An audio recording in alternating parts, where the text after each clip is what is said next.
reading from the Holy Gospel according to John. Glory to you, O Lord.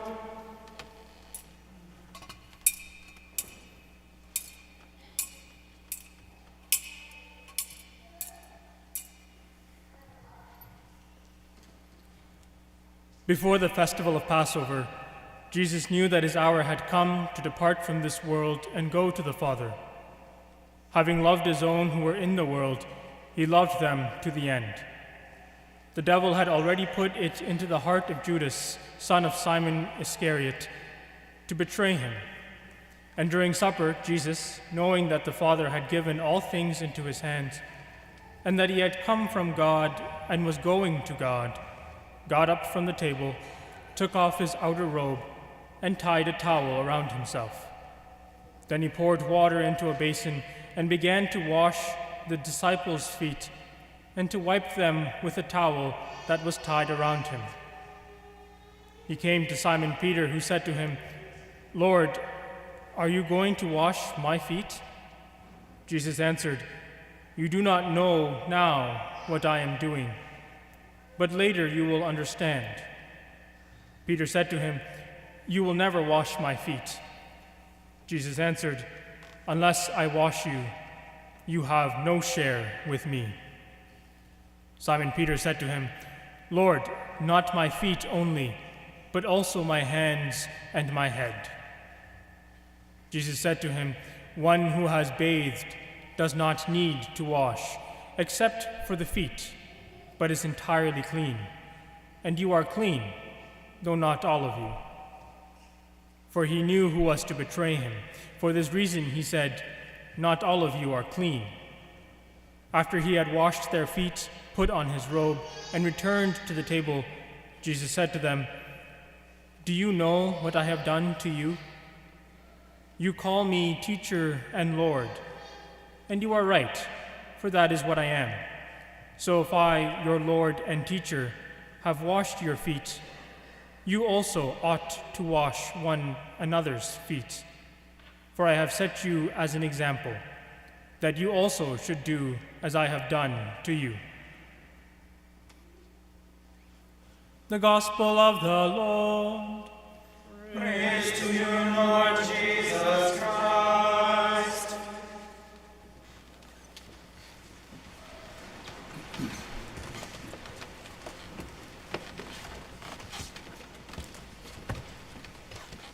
Immediately after the homily, we'll have the wonderful sign that is celebrated in the churches throughout the world of washing the feet of disciples who come forward for us. And it's a wonderful reminder that reflects upon this remarkable gospel that we read today and is proclaimed for us. And it speaks about something that is closely and intrinsically tied to the Eucharist that we celebrate. And we'll just develop that a little bit to see the full significance of it, and also how important the gift is that is given to us to be servants, all in their own way, all in the manner in which is given to us. Paul gives us this also wonderful testimony of the fact that he's been given something. He's been given a tradition which he hands on to the people of Corinth as well, people who are dear to him because he established the church there by the preaching of the gospel and of the word. And he hands on to them something they already know, but he teaches them again by this letter something that is in their hearts but to be renewed, and it's the mystery of what we celebrate tonight. What Jesus did at the Last Supper, as he instituted something for all the disciples to share and for the church to perpetuate throughout the ages until he comes again. And whenever we eat his body and drink his blood, which we'll reflect upon tonight, whenever we do that, Paul, with great confidence, tells the community, as he tells us, we proclaim the death of the Lord. And tomorrow's events in our liturgy that we have tomorrow go through the events to help us to celebrate and to proclaim the death of the Lord. But we also do it tonight as we do it every time that we celebrate the Eucharist. And this tonight marks that day, and we commemorate when Christ instituted something for us, instituted at the Last Supper on the night before he died and the night that he was betrayed, something that is given to us to perpetuate throughout the ages for our sake. And that becomes the reason for the great joy tonight we celebrate, but the time we spend together to reflect on the nature of this gift that is given to us. The Church has taught us, and it's so important for us to always renew this belief in our minds, that Christ makes himself present on the altar every time that a priest celebrates Mass. Every Sunday and every day, and in the quiet of his room if he celebrates there. But that the Lord has given something to the Church to allow Christ to be present in his full body and in his full blood for us to receive. But he also allows the Church to perpetuate his own offering, which is the unique offering that he gave in sacrifice at Calvary for our redemption. And he leaves that gift for us as a church to celebrate properly and to celebrate in faith, to make perpetual and also present Christ's sacrifice that takes place for us.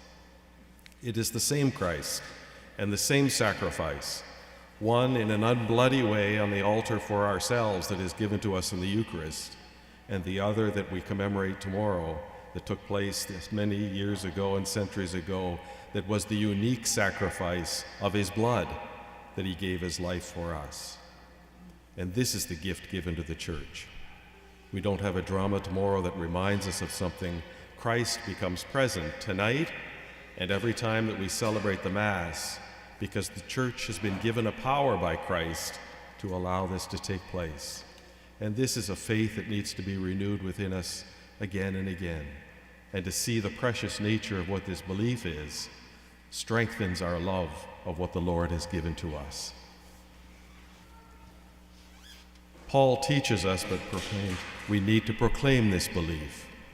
And many events that will take place throughout these days, the next 2 or 3 days, and in the weeks to come, will be a proclamation of faith.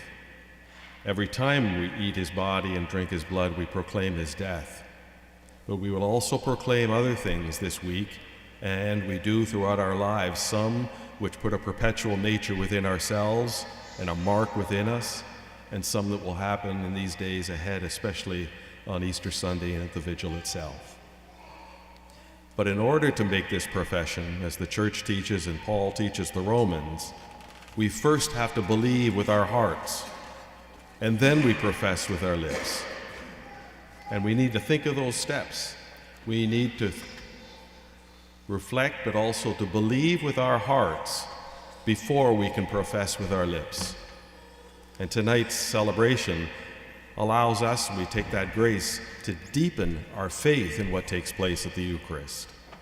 Tomorrow, with the death of the Lord, and then with the resurrection, we allow these things and these events that the Lord gives to us in time in our life and our pilgrimage to allow that faith to become stronger, and we'll speak of that especially on Saturday night and on Sunday. Then we're able to make the profession of faith. And we can do it now, but we can do the two simultaneously and constantly strengthen that belief so that our profession becomes stronger and stronger all the time throughout our lives. And part of that task, and what we do in these days, is the quiet and detached, disposition from the effects and offense of the world, which we've been going through Lent to do, so that we can reflect on these small, intimate things that take place in our hearts as we go with Jesus through these days, including especially tonight, giving to his disciples a sign of his sacrifice, and celebrating the Mass, and tonight especially, to strengthen that belief that we have in our hearts so that we can profess more and more fervently in our hearts whenever we proclaim the death of the Lord by eating his body and drinking his blood. And on Easter's Vigil celebration and also on Easter morning, every one of us will renew our baptismal promises.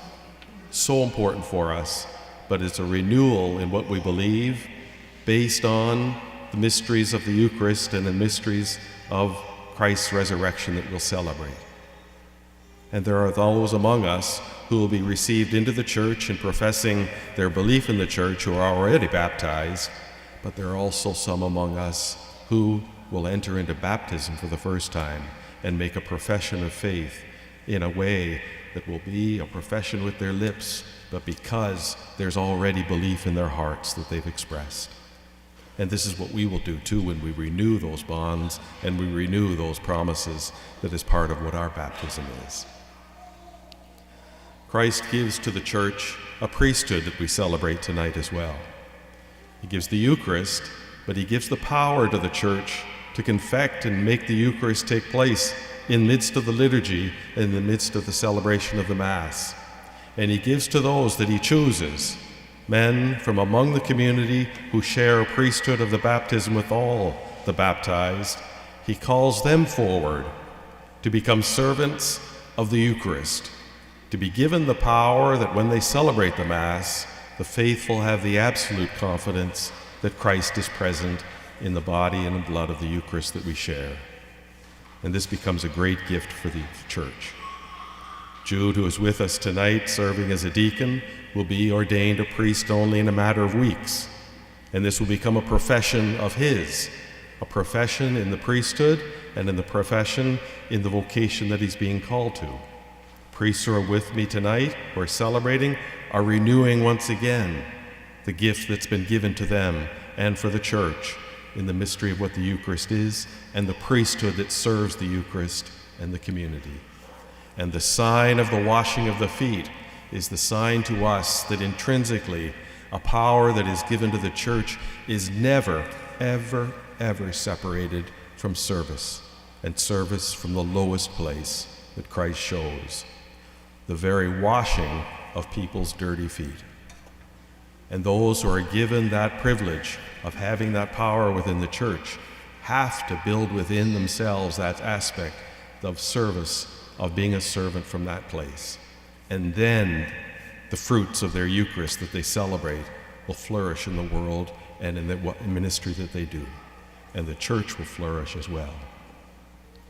This is so fundamental that Christ tells Peter, unless you let me do this to you, and that you follow the same example, you're not going to have any share with me.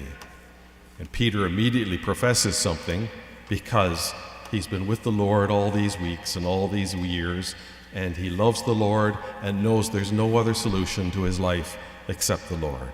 He has no clue what's going to happen in these next days. He's heard the prophecies of what's going to take place, including the teachings of Jesus, that he will be carried as we are through these events. But he first makes this profession of faith that will be deepened and strengthened, which we'll reflect upon in the days to come. And this becomes the reason for our great joy tonight. The gift that is given to us by Christ, that we're allowed to, the power that is given to the church, to perpetuate his sacrifice, perpetuate something that gives to us as pilgrims along the way the strength to be close to Christ and to follow in his path, follow through his cross to his resurrection.